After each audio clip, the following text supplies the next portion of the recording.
Bienvenidas y bienvenidos. Hoy nos metemos de lleno en un caso que yo creo que marcó a toda una generación en España, ¿verdad? El crimen de Alcácer, sí, sin duda. Un antes y un después en muchos sentidos. Vamos a intentar desgranarlo un poco usando extractos de Alcácer, el caso incompleto y otros documentos relacionados. Eso es. Queremos ver los hechos clave, cómo fue la investigación, que tuvo sus puntos complicados, y el impacto brutal que dejó. Un impacto que dura hasta hoy, yo diría. Totalmente. Pues, a ver, situémonos. Alcácer, Valencia.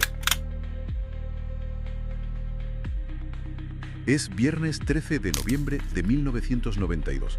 Una noche que parecía normal. Sí, 3 chicas muy jóvenes, Míriam García, Toñi Gómez, Desiré Hernández, tenían 14, 15 años, salen de casa, su plan, ir a una fiesta en la discoteca Color, en Picassent, un pueblo cercano. Pero nunca llegaron a esa fiesta. Ni volvieron a casa. Esa noche se rompió algo en Alcácer y yo diría en toda España.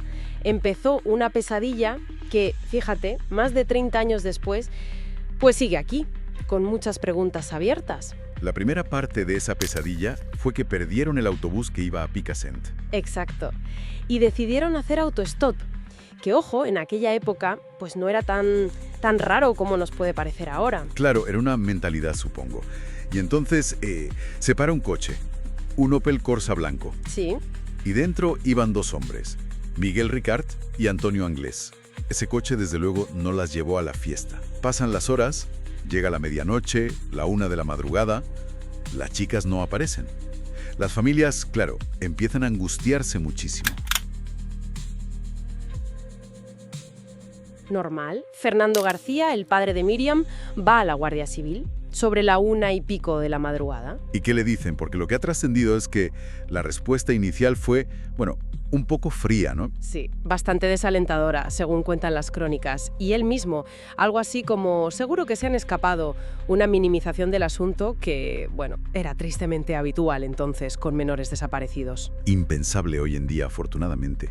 Pero la familia no se quedó quieta esperando. No, para nada. Se movilizaron rapidísimo, organizaron sus propias búsquedas, pegaron carteles por todas partes, fueron a los medios de comunicación. Y así la desaparición se hizo pública muy pronto, mientras la investigación oficial pues iba arrancando. Se toman declaraciones, aparecen testimonios, algunos confusos, ¿no?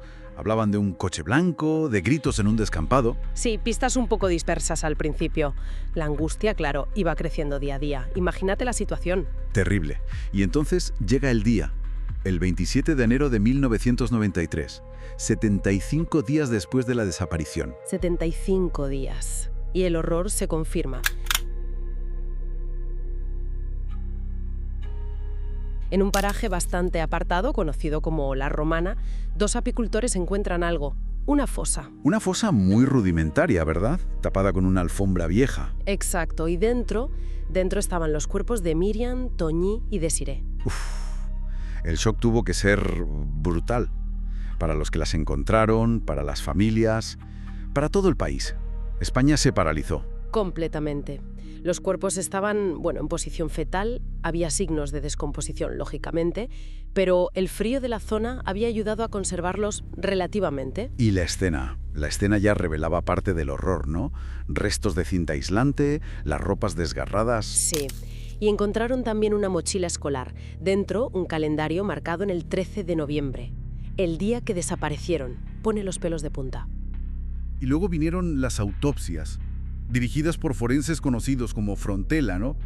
¿Qué es lo que revelaron exactamente? Porque se habló de una crueldad extrema.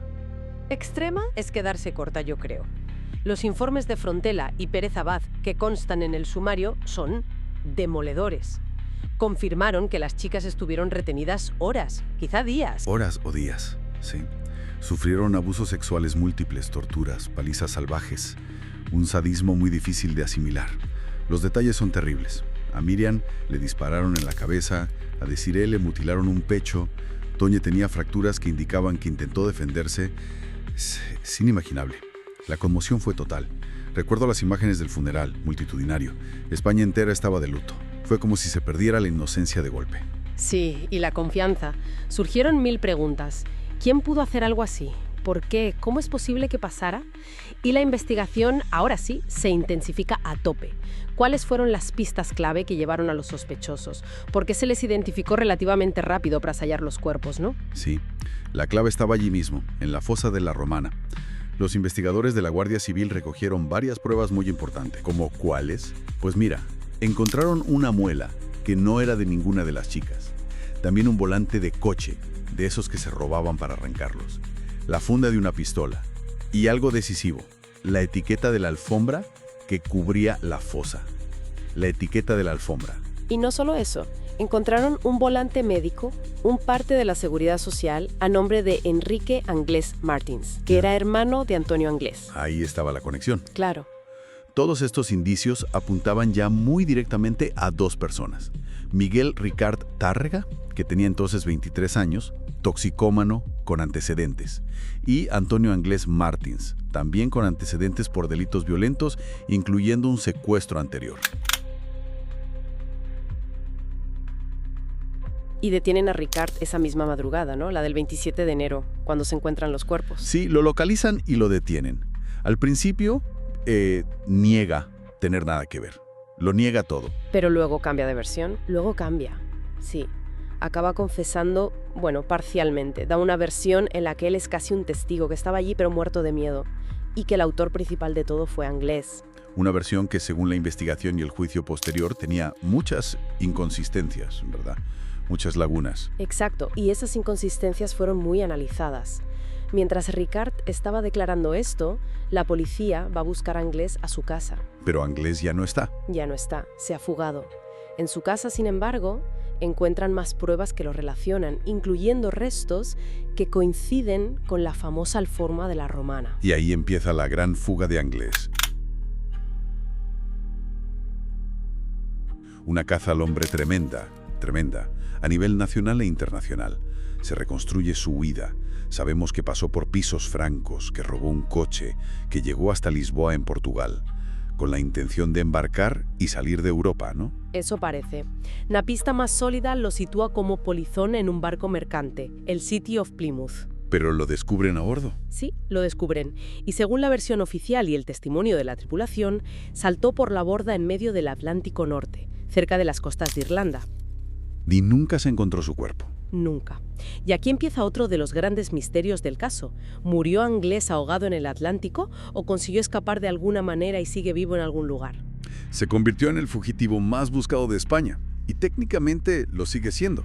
Su paradero es una incógnita total. Una incógnita que ha alimentado muchísimas teorías durante décadas. Mientras tanto, con Anglés desaparecido, el único que se sienta en el banquillo es Miguel Ricard.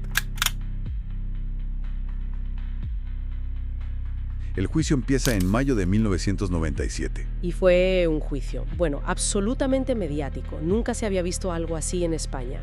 Cámaras por todas partes, programas de televisión en directo, un circo en muchos sentidos. La fiscalía presenta sus pruebas, todo lo encontrado en la fosa, los informes de las autopsias, la confesión inicial de Ricard, aunque luego se retractara parcialmente, pruebas que consideraban contundentes. Sí, la acusación era muy sólida en ese sentido, pero la defensa de Ricard jugó sus cartas. Alegaron que la confesión se obtuvo bajo coacción policial, que Ricard era poco más que un cabeza de turco, una víctima casi de las circunstancias y de Anglés. Y aquí es donde el caso se enreda todavía más, porque empiezan a surgir dudas, teorías alternativas, impulsadas en parte por Fernando García, el padre de Míriam, y por algunos abogados y criminólogos. Exacto, empiezan a cuestionar la investigación oficial. ¿Por qué se tardó tanto, 75 días, en encontrar los cuerpos si la Romana no estaba tan lejos? Hubo fallos en la recogida de pruebas, pudo haber más gente implicada además de Ricard y Anglés. Incluso se llegó a hablar de cosas muy turbias, ¿no?